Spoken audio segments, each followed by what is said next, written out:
South থেকে Harihara ভিরামাল্লু release হয়েছে। পবন কল্যাণ অভিনীত এই সিনেমাটি রিলিজ হয়েছে হিন্দি ডাবের সঙ্গে। সিনেমার কাহিনী মুঘল আমলের ঔরঙ্গজেবের সময়, যার মেন চরিত্রে আছে ভিরামাল্লু, পবন কল্যাণ। এই সিনেমার মধ্যে অনেক কিছু এলিমেন্ট দেখানোর চেষ্টা করা হয়েছে।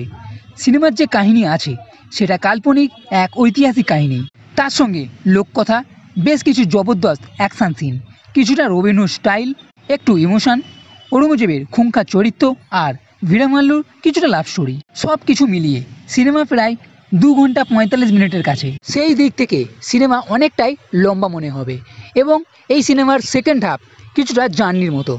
সিনেমার ফার্স্ট হাফ বেশ ভালো আছে এবং প্রথম দিকে ঔরঙ্গজেবের যে খুঙ্খার চরিত্র দেখানো হয়েছে সেটা কিছুটা চমকানোর মতো এবং সে যে নিষ্ঠুর ছিল সেটাই দেখানো হয়েছে।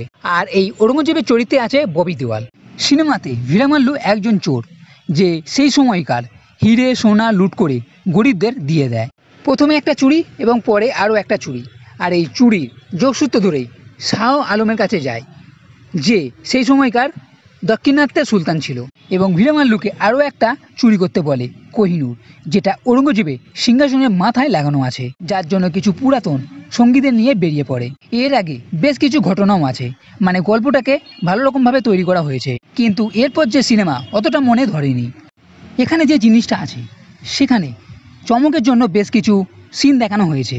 পাহাড় দিয়ে যাওয়ার সময় পাথর পড়া, রাতে ভেরিয়ার হামলা, ভিরামাল্লু ভেরিয়াকে যেভাবে সামলাচ্ছে এবং শেষের দিকে একটা ফাইট সিন, সেগুলো সবই মোটামুটি। তবে আমার ফার্স্ট হাফটাই বেশি ভালো লেগেছে, কিন্তু শেষের দিকে একটা টুইস্টও রাখা হয়েছে। আর সিনেমার বেশিরভাগ অংশ ভিএফএক্সের মাধ্যমে তৈরি করা, এবং ভিএফএক্স অনেক সময় বেকারও মনে হয়েছে, আবার অনেক সময় মোটামুটি ভালো আছে। আর এটা সিনেমার ফার্স্ট পার্ট এবং এরপরে সেকেন্ড পার্টও আসতে চলেছে। সব মিলিয়ে সিনেমা যে খুব ভালো লেগেছে সেটা বলবো না, মোটামুটি লেগেছে। পবন কল্যাণদের ফ্যানেদের জন্য ঠিক আছে, না হলে সিনেমার ওয়ান টাইম ওয়াচ হিসাবে একবার দেখা যেতে পারে। তবে আপনার হাতে যদি সময় থাকে তবে দেখে নিন। তো বন্ধুরা, এই ভিডিও যদি ভালো লেগে থাকে তাহলে লাইক করো, কমেন্ট করো, শেয়ার করো, আর এই চ্যানেলটি সাথে করতে কখনোই ভুলবে না। এই ভিডিও দেখার জন্য ধন্যবাদ।